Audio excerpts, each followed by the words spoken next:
All right, welcome back. We are going to be talking about how to become your dream self and live up to your full potential. I think we all have those moments when we're going about our daily life and we just feel like there should be something more. There should be something more to this. I feel like I need to do more in my life, or there's just this lingering feeling in the back of your mind that you should be doing more than what you are doing. And that's your sign that you are meant for more and you've barely touched your potential. So now, once you have that feeling, it's like, how do I become my dream self? And I think there is a lot of factors for each and every individual person. And I think that the first thing you have to look at is comparison. I think you have to look at if in your life you're comparing yourself to others, and then if that's your driving force for how you live your life. So comparison is a terrible game because it leads to a lack of purpose in what you're doing, because you're essentially just doing it because you see someone else doing it and you feel like you need to do that, even if that's not truly what you want to do, if that makes sense. So an example of this is societal standards and social media standards, where it always posts like you need to be working hard, you need to be always out doing things, exciting things. Like, it just puts this unnecessary pressure, and it leads to people doing things that they wouldn't have necessarily done, except for they had that comparison from seeing someone else do it, and then they feel like they aren't complete unless they do it. So stop comparing yourself and your life's journey to others, because you are innately worthy where you're at right now, and it's just gonna keep getting better.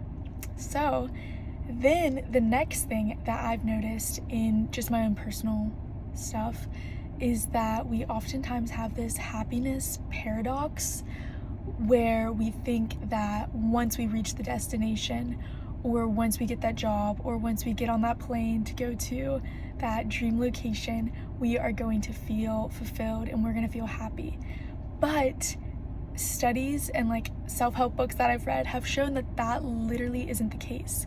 It literally says that if you and this makes sense. So it says that if you prolong your happiness for a specific time period, then once you get there, your brain is already wired in that way. So once you reach that destination, your brain's gonna be like, okay, so we'll wait.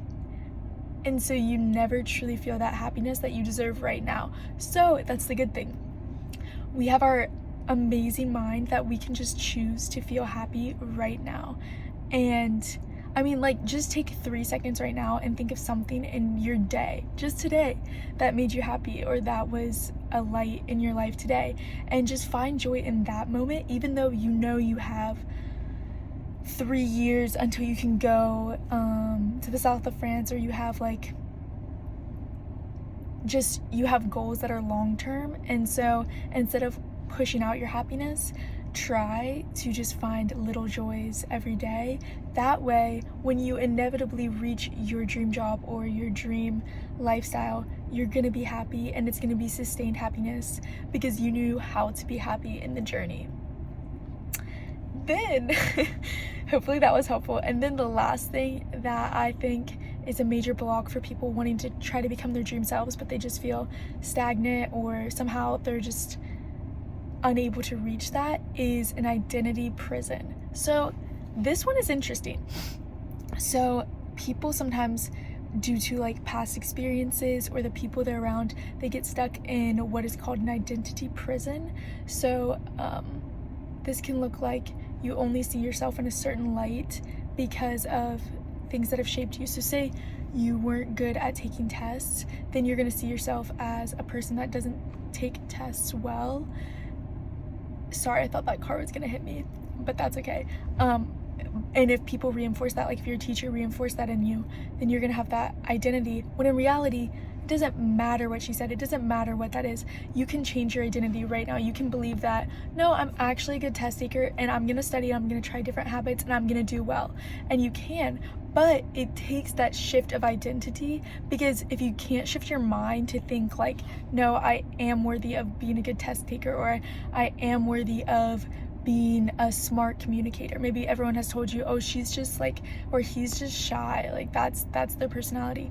No, you can change that anytime, and that's amazing, because if you can choose to shape your identity and how you want to be and how you want to live your life, that will lead to your dream reality, because you literally are embodying the identity that you want to be. So say you want to be a really outgoing, really motivating, inspirational person to others, but all your life everyone's told you that you're introverted and you're sort of awkward, and that's your old identity prison.